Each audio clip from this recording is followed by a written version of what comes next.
Christina, Katerina, and the Box by Patricia Gauch, illustrated by Doris Byrne. Christina Katerina liked things, tin cups and old dresses, worn out ties and empty boxes, any of those things, but mostly boxes. Hat boxes, bakery boxes with see-through lids, shoe boxes. Best of all, she liked big boxes. She was so happy indeed one sleepy summer day when even her sometimes friend Fats Watson was out of town to see a truck deliver a great tall box. It came on a refrigerator.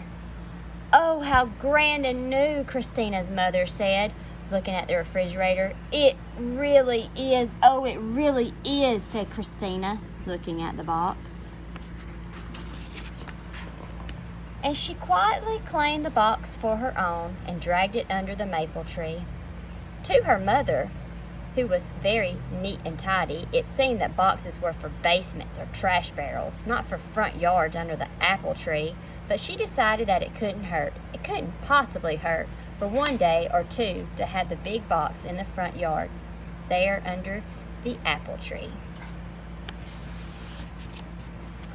That afternoon, Christina's father cut a window and a door in the box, and Christina painted on turrets, a drawbridge, and bolts for the door, and the box became a castle. Inside, she put sticks on the window for iron bars, and she brought in all her cups and saucers and a lot of fig Newtons in case there was a battle and she couldn't get out. For 2 days, she and her bears lived and played in her castle peacefully. Until Fats Watson came home. He sneaked into her castle while she was out to lunch and ate all her fig Newtons, and she locked him in until he hollered, "I'm sorry," 15 times. When she finally let him out, Fats gave Christina's castle a kick, and over it went, smack on its side. Mother came out and saw the fallen box. "I see that's the end of the castle, Christina," she said with a smile and started to haul it away. "But that's no castle," said Christina, hauling it back. "That's my clubhouse." And it was for 3 long days, right there under the apple tree. Christina changed the window into a door and the door into a window. She put in 2 benches for members and a chair for the president, and she painted "Keep Out, Members Only," and "Danger to Enemies" on the outside.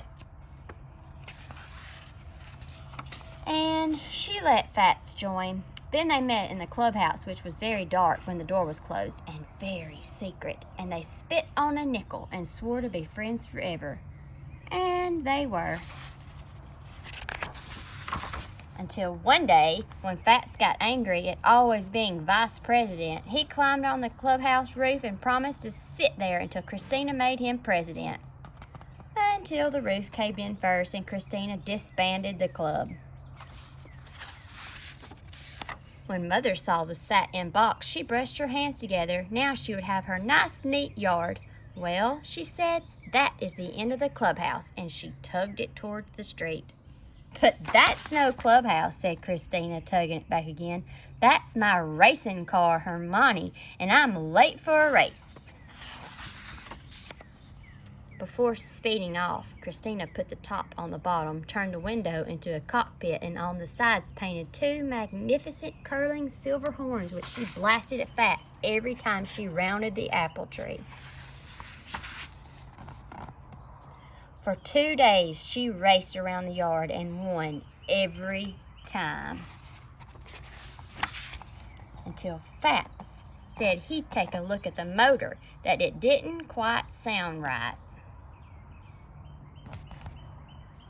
When he cut off the nose to get at the motor, the car collapsed.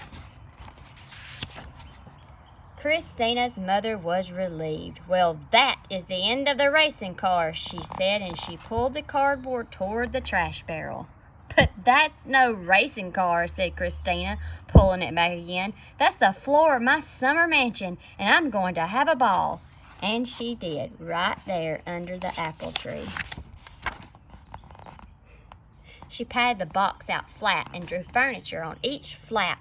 A stove and a refrigerator for a kitchen, a bed for the bedroom, and a grand piano and a violin for the living room, so there would be music for her ball. Then she and her bears and Fats dressed up in gowns and high heels, and they invited kings and queens and some presidents and one vice president to come. And everybody came, and they danced and danced until their feet hurt and they had to take off their shoes. Even without shoes, Christina had a wonderful time. Until Fats decided the floor needed scrubbing. He sprayed it down with the garden hose and mopped it until the floor puckered and grew lumpy and finally fell apart. When Mother came out a little later and looked at her front yard, she shook her head and said, "Well," and then, "Is this the end of your grand floor?" "What floor?" said Christina, who was running by. "Oh, you mean that old ragged box? Let's do throw it away." Mother breathed a sigh. At last she could have her nice, neat yard. "But quick," Christina said. Fat's mother got a washer and dryer today, and he's bringing 2 ships down now. I said my mother wouldn't mind if we sell them here in our front yard, right under our apple tree.